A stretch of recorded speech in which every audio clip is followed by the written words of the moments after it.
The tank commander didn't announce himself. No radio chatter, no flare. Just the low diesel growl of a Challenger 2 main battle tank rolling through a gap in the tree line southwest of Robotyne at 05:47 on the morning of August 26, 2023, and the sudden silence that followed when a Russian anti-tank guided missile team on the opposite ridgeline realized what they were looking at. They had trained for T-72s. They had trained for T-80s. They had trained for the predictable geometry of Soviet armor doctrine, the frontal assault, the massed column, the familiar silhouette. What they were looking at was none of those things. The Challenger 2 weighs 62 tons, carries 120mm rifled gun rounds capable of defeating any Russian tank at combat range, and is armored with Chobham composite plating that has resisted nearly every anti-tank system the Russian military has fired at it in this war. It had never been deployed on the Zaporizhzhia axis before that morning. The Russian ATGM team hesitated, and in the 30 seconds they hesitated, the situation changed in a way their commanders had not anticipated and their doctrine had not prepared them for. Over the next 28 minutes, we are going to reconstruct exactly how Ukraine's 82nd Separate Air Assault Brigade used that moment, and dozens of moments like it, to fracture the Russian defensive line around the Robotyne salient in one of the most technically sophisticated combined arms operations of the entire war.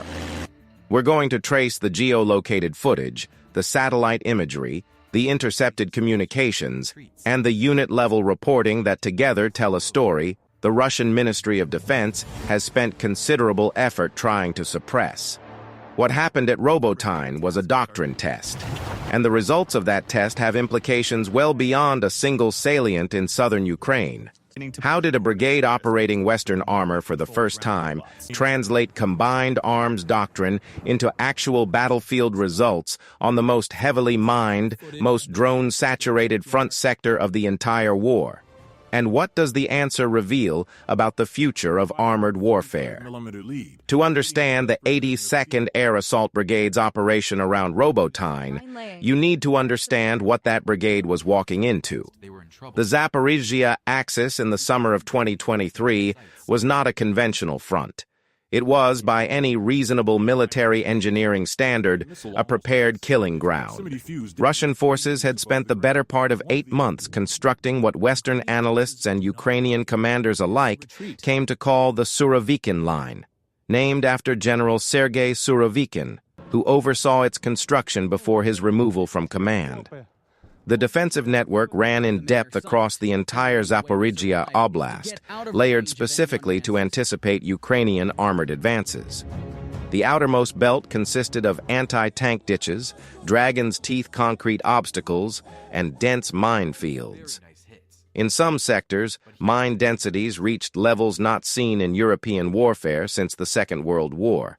Ukrainian combat engineers later estimated up to 15 anti-tank mines per linear meter across certain approach corridors. Behind that, a network of prepared fighting positions, reinforced with concrete where time permitted, covered by interlocking fields of fire. Behind that, artillery positioned to deliver immediate suppression on any breach attempt. And threaded through all of it, a drone surveillance network that could detect and report vehicle movement within minutes, anywhere along the axis. The Russian force defending the Robotyne sector was built around elements of the 58th Combined Arms Army and the 49th Combined Arms Army, with significant reinforcement from airborne and naval infantry units redeployed from other sectors. These were not the poorly trained, mobilized conscripts that had taken catastrophic losses in the Kharkiv and Kherson offensives of 2022. The units defending the Zaporizhzhia axis in 2023 included professional contract soldiers, some with combat experience dating to Syria, reinforced by motivated volunteer formations, and backed by logistics infrastructure that had been hardened specifically against HIMARS strikes following the devastating fires of the previous summer. Russia knew this axis mattered. The road through Robotyne runs south toward Tokmak, and Tokmak sits astride the main logistical artery connecting Russian-occupied Melitopol to the front lines further north and west. Sever that artery, and the entire Russian position in western Zaporizhzhia becomes untenable. Cut through to Melitopol, and you approach the land corridor connecting Russia to occupied Crimea, the strategic prize that defined the entire southern theater. Russian generals understood what was at stake. Their defensive preparation reflected that understanding. Here is the tactical comparison that defined everything that followed. Russia had, on paper, formidable advantages: depth of prepared defenses, familiarity with terrain, interior supply lines that hadn't been fully interdicted, and numerical superiority in artillery. Ukraine had a brigade that had spent several months training with equipment it had never operated before, longer and more exposed logistics lines, and the fundamental offensive disadvantage of moving through terrain engineered specifically to channel and destroy attacking armor. On paper, the attacker has a severe disadvantage against that kind of prepared defense. What the paper analysis misses is doctrine, and doctrine is precisely where the difference was made. The 82nd Separate Air Assault Brigade was not a random formation handed Western equipment and pointed toward the enemy. It was a deliberately constituted unit whose composition reflected a specific theory of how to fight. By the summer of 2023, the brigade had been equipped with a mix of British Challenger 2 main battle tanks. The exact number remains operationally sensitive, but open-source confirmation exists for at least 14 vehicles on the Zaporizhzhia axis, alongside American M126 Stryker infantry carrier vehicles and German Marder 1A3 infantry fighting vehicles. That combination was not accidental. Each system contributed a specific capability to an integrated whole. The Challenger 2 provided the brigade's hard-hitting armored spearhead.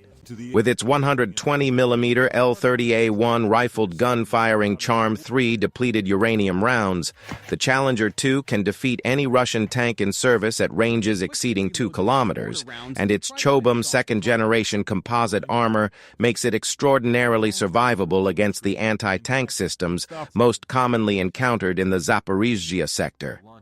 The Challenger 2's design prioritizes crew survival in a way Soviet designs do not.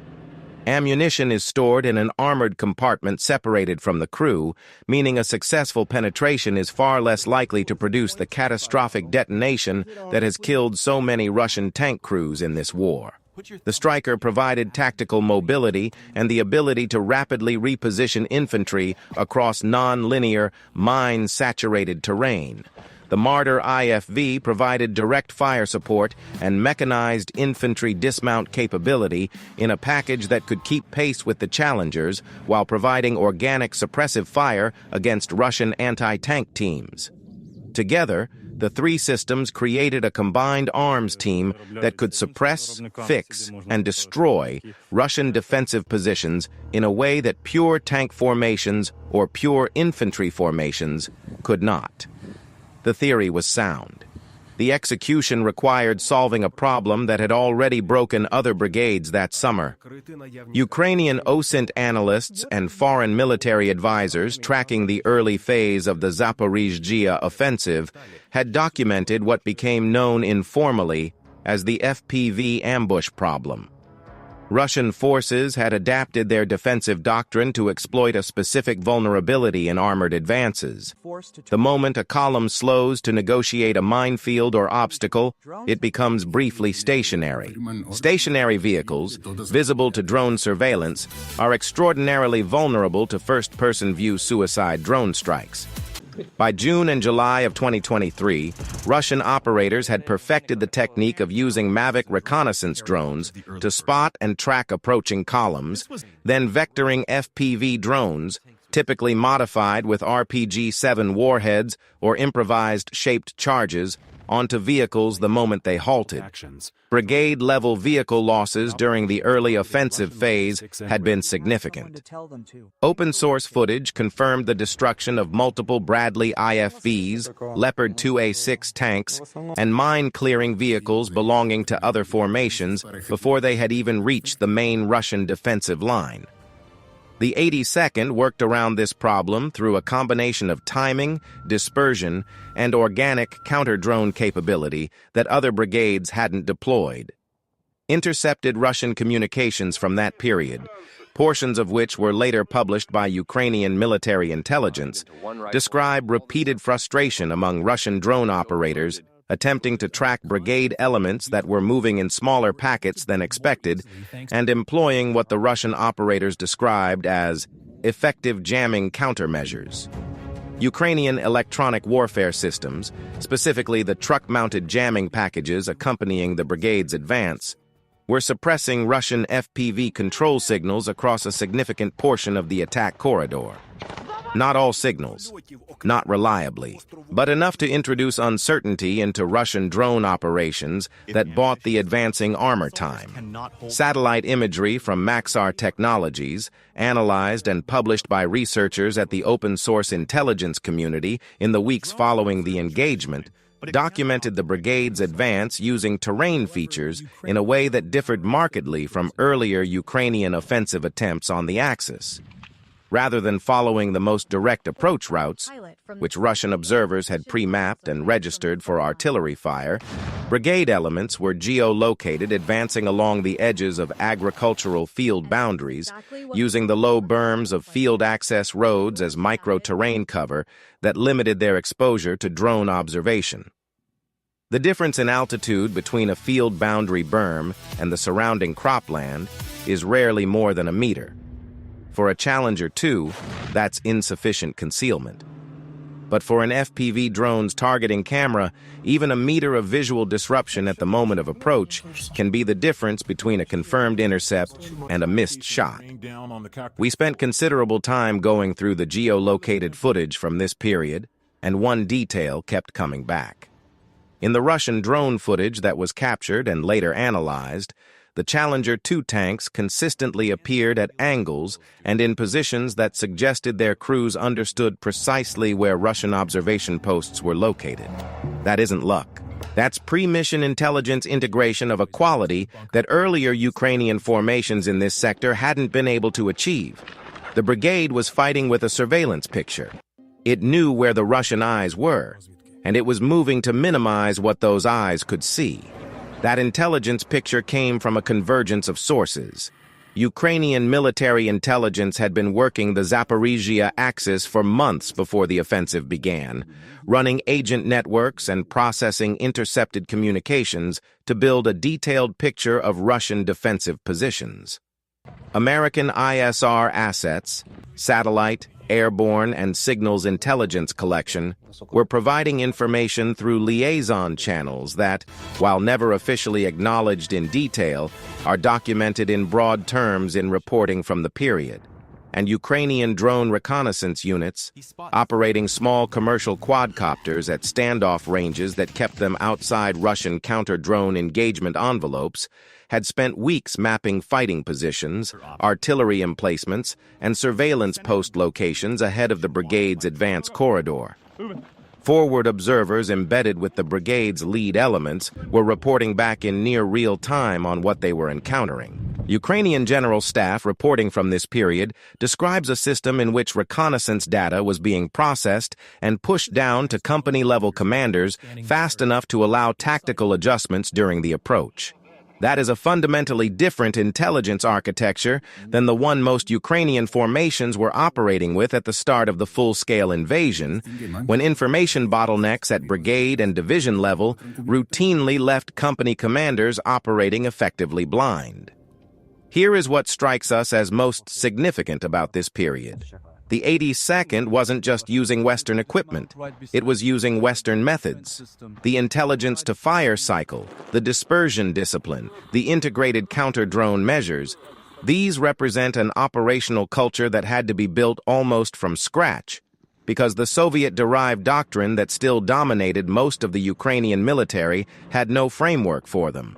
The brigade's training period, conducted with British and other NATO advisors, had apparently succeeded in transmitting not just the technical skills to operate the equipment, but the doctrinal thinking that makes the equipment most effective.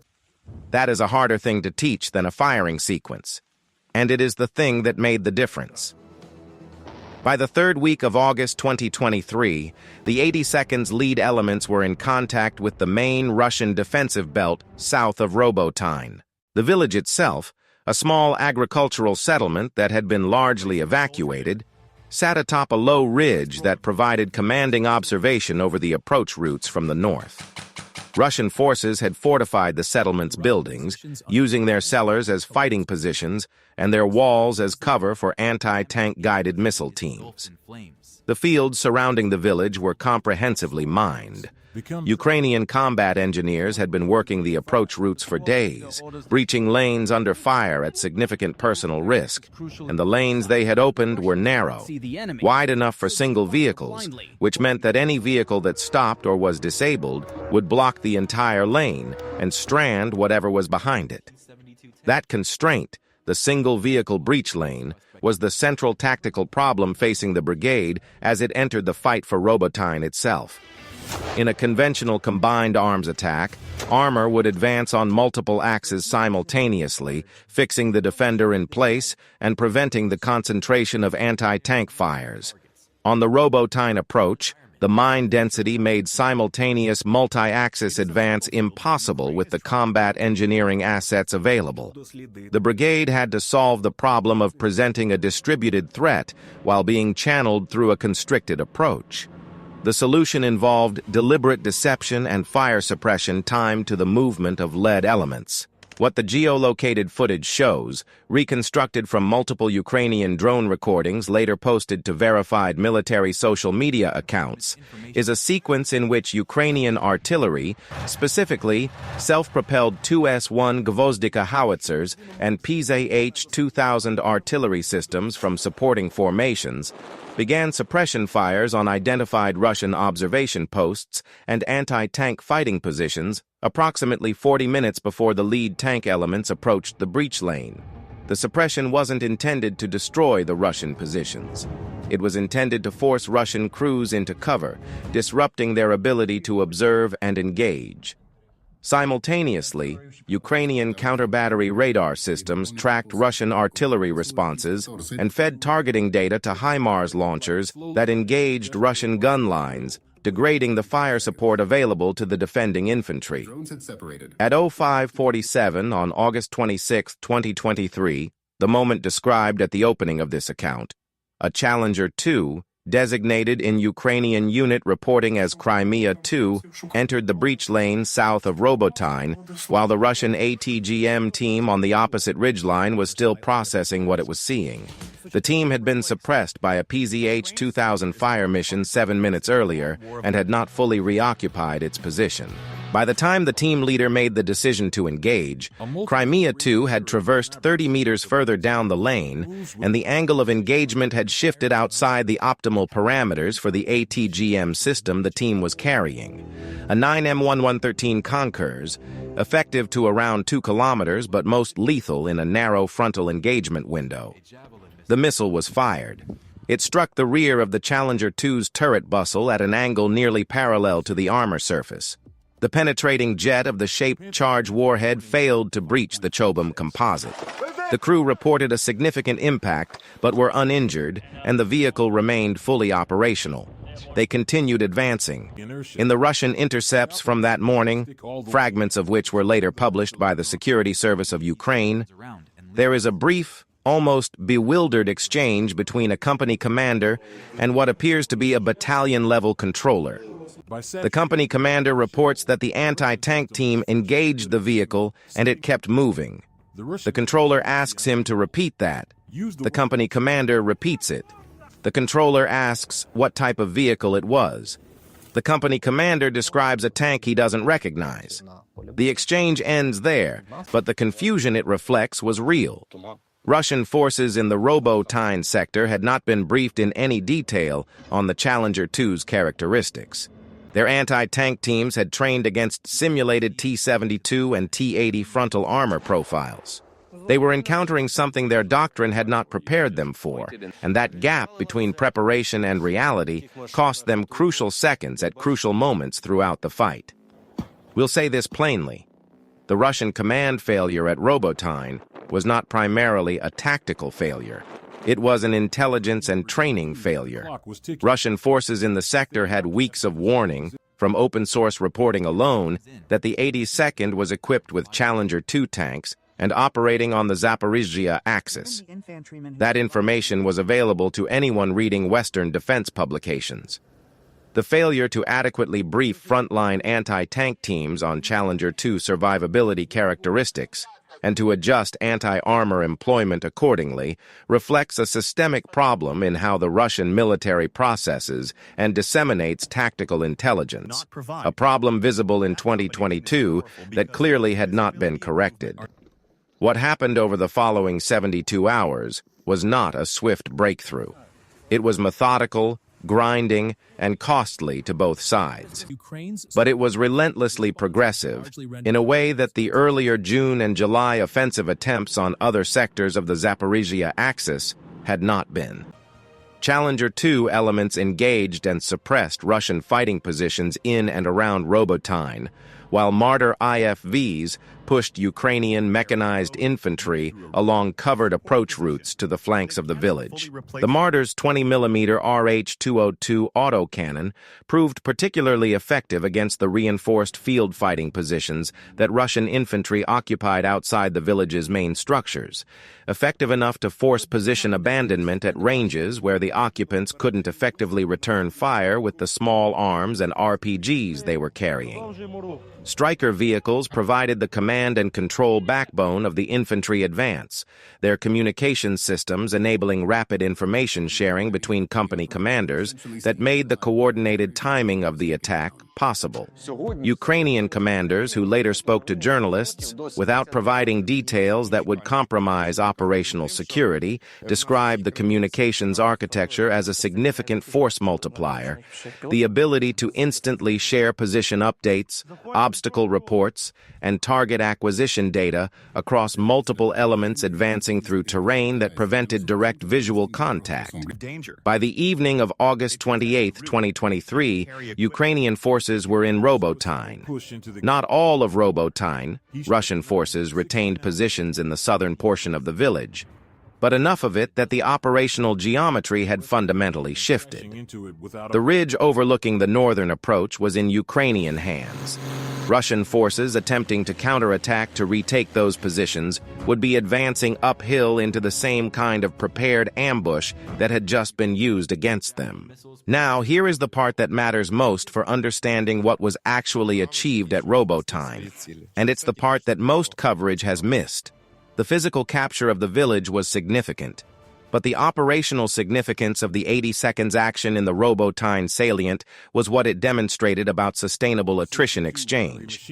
Ukrainian forces took losses at Robotyne. Geolocated footage from the battle confirms at least 2 Marder IFVs destroyed or severely damaged during the approach phase, and open-source analysis suggests additional vehicle losses that Ukrainian authorities have not publicly acknowledged. Those losses are real and should not be minimized. Russian losses, however, were categorically disproportionate. Oryx, the open-source weapons tracking project that documents only confirmed vehicle losses with photographic evidence, recorded the destruction of at least 14 Russian tanks, T-72B3 and T-80 BVM models, in the immediate Robotyne sector during the August fighting, alongside 23 infantry fighting vehicles, 11 armored personnel carriers, and 4 self-propelled artillery systems. The ammunition and equipment cost of those confirmed losses, calculated at current Russian production replacement values, exceeds $230 million. That figure does not include the cost of expended Russian ammunition, the losses in trained personnel, or the degradation of positions that had required months and significant material investment to construct. Put yourself in the position of a Russian brigade commander watching this unfold. You've invested months preparing a defensive position that was supposed to be impenetrable. Your anti-tank teams have fired at vehicles that absorbed the hits and kept moving. Your artillery has been partially degraded by counter-battery fires before you could use it to suppress the breach lanes. Your drone operators are reporting jamming interference disrupting their FPV control links at precisely the moments they need them most. And the formation doing this to you isn't one of the large combined brigades that previous Ukrainian offensive attempts have used. It's a single brigade operating with a level of coordination and information sharing you have not encountered before on this axis. That experience, that specific disorientation, is documented in the intercepted Russian communications that the Security Service of Ukraine released in portions over the following weeks. One exchange, which Ukrainian intelligence analysts assessed as originating from a battalion-level command post in the Robotyne sector on August 27th, includes a Russian officer telling his superior that the Ukrainian attack isn't following any pattern his staff has encountered documentation on. He is not wrong. It wasn't. What's most surprising about this case, when you sit with the evidence, isn't that Western equipment performed well.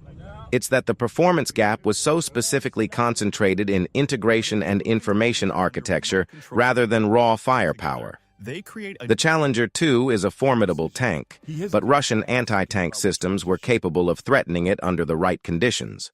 Conditions that the 82nd's operational approach systematically prevented from occurring. The Marder and Stryker aren't revolutionary weapons. What was notable was the degree to which all the moving parts were coordinated in real time, in contact, under fire, by formations that had trained together long enough to execute that coordination instinctively. Here is a direct question worth putting to everyone following this conflict seriously. How many other Ukrainian brigades at this point in the war were capable of that kind of real-time coordinated combined arms execution? The honest answer, based on the open-source evidence, is probably not many. The 82nd represented the leading edge of a doctrinal transformation that the Ukrainian military as a whole was still working to implement. The resources required to replicate what this brigade achieved, the training time, the equipment, the communications architecture, the intelligence integration, were not available at the scale needed to apply this approach across the entire front. That constraint is the strategic context that makes Robotyne significant not just as a tactical success, but as a proof of concept. If Ukraine can apply this doctrine at brigade scale with these results, the question becomes whether it can be scaled, how fast, and at what cost. If you've been following this war seriously, you understand that this is the question that kept senior Ukrainian commanders and their Western advisors in intense discussion throughout the remainder of 2023 and into 2024. The battle damage assessment produced by Ukrainian military intelligence, portions of which were shared with Western partner nations and later described in general terms in U.S. congressional briefings, concluded that the 82nd's operation had achieved a local disruption of Russian defensive capacity in the Robotyne sector that would require at minimum 6 to 8 weeks to partially reconstitute. The assessment noted specifically that the personnel losses among experienced Russian anti-tank crews, the specialists who had been conducting effective FPV ambushes against earlier Ukrainian formations, were particularly significant because those capabilities are much harder to replace quickly than vehicles. Satellite imagery from the weeks following the battle confirmed the assessment in broad terms. Maxar imagery from early September 2023 showed Russian defensive engineering activity, new trench construction, obstacle emplacement, the positioning of additional anti-tank ditches across a 7-kilometer sector south of Robotyne, indicating that Russian commanders had concluded their existing defensive belt in that sector was no longer adequate. The resources diverted to reconstructing underlying that defensive layer were resources that could not simultaneously be used to reinforce other threatened sectors. The strategic ripple effects extended further. Russian logistical routing in the southern Zaporizhzhia sector was adjusted following the Robotyne engagement, with vehicle columns demonstrating route changes that satellite tracking documented clearly, changes that added distance and transit time to supply runs, degrading the responsiveness of Russian sustainment operations on that axis. Those operational adjustments, while not catastrophic in isolation, compounded the accumulated attrition pressure that Ukrainian operations were applying to the Russian position across the entire southern theater. One detail from this story has stayed with us, going back through the records. In the after-action reporting that Ukrainian brigade staff compiled following the Robotyne operation, there is a recurring emphasis on something almost never discussed in coverage of Western equipment deliveries: doctrine confidence. The report describes, without excessive sentiment, how crews operating Challenger 2 tanks in contact behaved differently than crews in Soviet-era tanks. Not because they were individually more skilled or braver, but because the vehicle's design gave them the expectation of surviving hits that would catastrophically destroy a T-72. That expectation changed how they fought. They pushed forward in situations where earlier armor doctrine would have called for withdrawal. They accepted engagement ranges and angles that a T-72 crew, understanding their vehicle's limitations, would have avoided. The tank's survivability didn't just protect the crew, it changed the crew's tactical decision-making in ways that compounded the vehicle's effectiveness. That is a doctrinal insight that extends well beyond the specific case of the Challenger 2. By the spring of 2025, the lessons of the Robotyne engagement had been processed into Ukrainian training programs and were influencing how newly formed brigades were being prepared for operations. The specific combination of Challenger 2, Marder, and Stryker has not been replicated exactly. Equipment availability and operational requirements have produced different mixes in different formations. But the underlying doctrinal principles, intelligence integration, combined arms coordination, counter-drone measures applied proactively rather than reactively, have become embedded in the organizational culture of the formations that have studied the 82nd's operation. The Robotyne salient no longer exists as a Russian-held position. The territory is contested in ways that continue to evolve as the front line shifts. What does exist permanently is the operational record of what a single Ukrainian brigade demonstrated was possible when Western doctrine, Western equipment, and Ukrainian tactical adaptability came together in conditions that were designed to make all three fail. Historians analyzing this war in decades to come will likely identify the 82nd Air Assault Brigade's operation around Robotyne as one of the clearest early examples of successful doctrinal transfer in the conflict. The moment when Western combined arms theory stopped being a theoretical framework applied imperfectly to Soviet-era conditions and became something that actually worked on the ground, at scale, against prepared defenses, in contact. Could Russia have prevented this if it had properly briefed its anti-tank teams on Challenger 2 survivability and adjusted its employment doctrine in time? The intercepted communication suggests the answer is yes. Not prevented entirely, but made significantly more costly for the attacker. How does the Robotyne operation change the doctrinal calculus for NATO planners considering high-intensity conflict against a similar opponent? The answer to that question is being written right now in staff colleges and wargame centers across the alliance, and we don't have access to those documents. But the public record is rich enough that the outlines are visible. And perhaps most importantly, what does the next Ukrainian operation that builds on these lessons look like? Russia's defensive architecture has adapted. Its drone capabilities have expanded. The window of doctrinal surprise that the 82nd exploited at Robotyne is narrower than it was in August 2023. The question isn't whether Ukraine can repeat what happened there. The question is whether it can evolve faster than Russia can adapt. Based on the evidence of how quickly the 82nd itself evolved during its training and operational cycle, that question is genuinely open. Comment below. Do you think the Robotyne operation represented a genuine doctrinal turning point, or was it an exceptional case that can't be replicated at the scale the war demands? We read every comment, and that specific question has more than one defensible answer. If the level of operational detail in this analysis is what you're looking for in your war coverage, subscribe now. Every week, this channel produces OSINT-driven reconstructions of significant battlefield events, drawing on geolocated footage, satellite imagery, intercepted communications, and verified unit reporting. There is no more important conflict in the world right now for understanding how modern warfare is evolving. We'll be here, documenting it.